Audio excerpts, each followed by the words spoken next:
Everyone knows this Rio, but not everyone knows what's buried beneath it.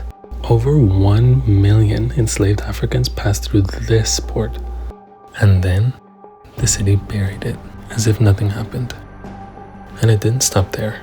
From slave ports to mass graves to entire neighborhoods, Rio is a pattern of burying black spaces. I came here to trace that pattern, to see what was buried, what's been unearthed, and what burial in the city looks like today. This is Cais do Valongo, the Valongo Wharf. During the 19th century, an estimated 1 million Africans disembarked from ships docked here. 1 million. That's almost 1 out of every 10 people enslaved during the colonial period through this stretch of stone alone. But if it was such a massive part of the Atlantic slave trade and the development of the city itself, how did it disappear? After slavery was abolished, Britain began pressuring Portugal to end the slave trade. So what did they do? They buried the evidence. They covered this wharf with dirt and stone, built a new plaza on top, and then threw a royal wedding there, renaming it the Empress Wharf after the Portuguese bride who was married. A deliberate erasure. And it worked. Until 2011, Rio was preparing for the upcoming 2016 Olympics. Construction crews started digging to start the Porto Maravilha project development, and they hit stone, old stone, organized stone. They stopped everything and called archaeologists to investigate. And they uncovered one of the largest slave ports in history, buried under a parking lot. In 2017, UNESCO designated this a World Heritage Site, and in 2019, work began to honor the memory and legacy of this space.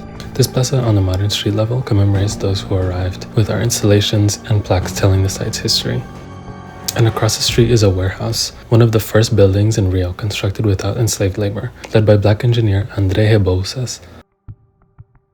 Plans currently exist to turn it into a museum for artifacts found on the site. But the pattern was established from the beginning. The city wanted to erase the spaces it didn't want to remember. But the wharf wasn't the only site buried this way. This space and others in the city were hidden through aterro, or embankment. As the city grew, it ran out of space along the coast. The solution was to make more. Debris, rocks, and sand were dumped into the water to create new land that could be built on.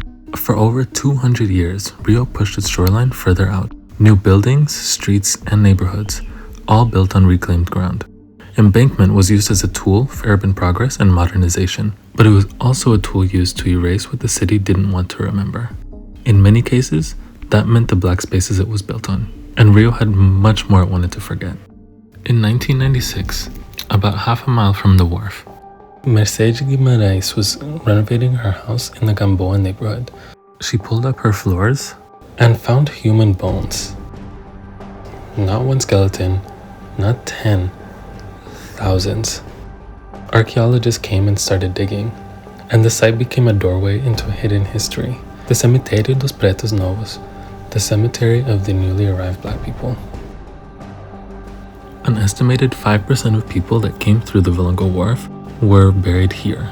An estimated 30,000 people were piled, burned, and crushed together to make room for more bodies, with no tombstones and no names. The site was filled in and built on over time, a mass grave hidden under a residential neighborhood.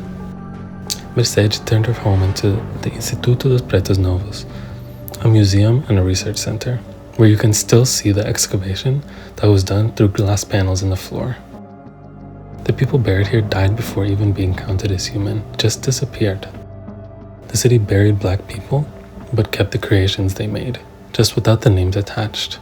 They even did this to one of Rio's most prominent black architects and sculptors during the colonial period.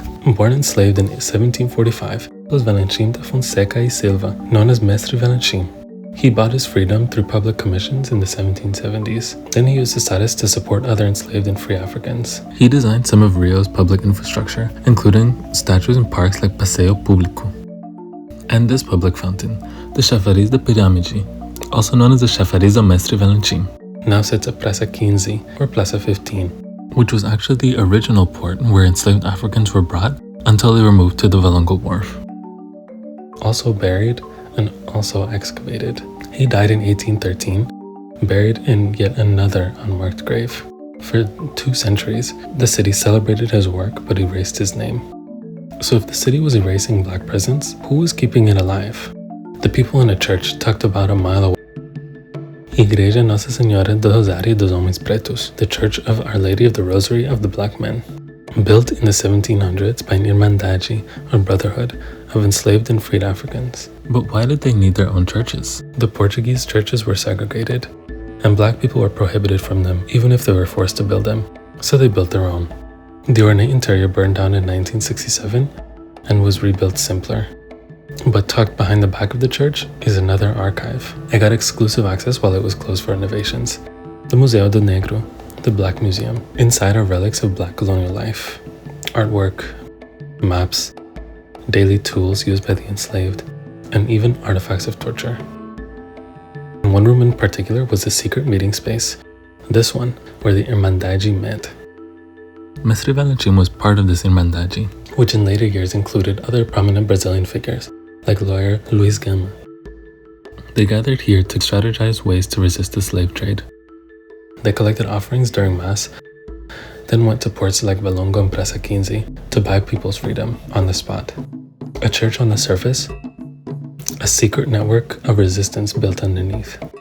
But faith wasn't the only thing that helped the culture survive. This is Pedra do Sal, or Salt Rock, named for the salt that was sold here and the people that were sold alongside it. After the abolition of slavery in 1888, this Plaza de Saúde neighborhood emptied out. African cultural expression was criminalized in public spaces, including percussion, music, and singing. Decades later, it was decriminalized. This space became a quilombo urbano, or an urban space of Black liberation. People went from playing in secret behind the privacy of their homes to gathering and celebrating here. The sounds that emerged from this outcrop led to this becoming known as the birthplace of samba. These walls highlight Afro-Brazilian culture and honor community figures like Tia Sieta and Heitor dos Prazeres, elders and musicians who built the community and the sound that it was built on. And then the space came to life. On Friday, Saturday, and Monday nights, the plaza packs in with live samba in the center and hundreds of people dancing and singing along. This space of grief and exploitation has been transformed into a space of Black joy and expression. And that culture didn't stay locked away in the past. It's still feeding the city today. These stairs lead to a Black cultural space hidden in the Gloria neighborhood, o Quilombo Urbano da Gloria. Every Friday afternoon, this plaza becomes a restaurant, serving feijoada, a black bean and pork stew, served with rice, greens, orange, and farofa, a toasted manioc flour that's a staple in Brazil. This dish has colonial origins, and now it's Brazil's national dish. Live samba plays in the corner, while hot food meets the guests gathered around tables. This is Black culinary legacy still feeding the community, not just uncovering stones, but keeping traditions breathing. But there's an uncomfortable part to excavation as well. It doesn't always mean preservation. Remember the Porto Maravilha project I mentioned earlier? The Olympic host city promised to honor Afro-Brazilian heritage during its urban renewal process. Museums about the slave trade and monuments to Black history and iconic figures. But in the same neighborhood, hundreds of homes were demolished. The historic Pequena Africa community, or Little Africa, was partially wiped out in the process of replacing it with waterfront developments and museums. Spaces excavating the Black past, built by burying the Black present. The burial unfortunately continues, just in different ways. Pricing out low-income residents, putting up walls along freeways, and continued expansion of luxury developments all contribute to the modern story of burial in Rio.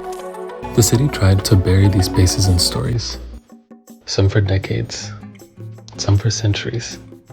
But despite gentrification and literal burial, they didn't disappear.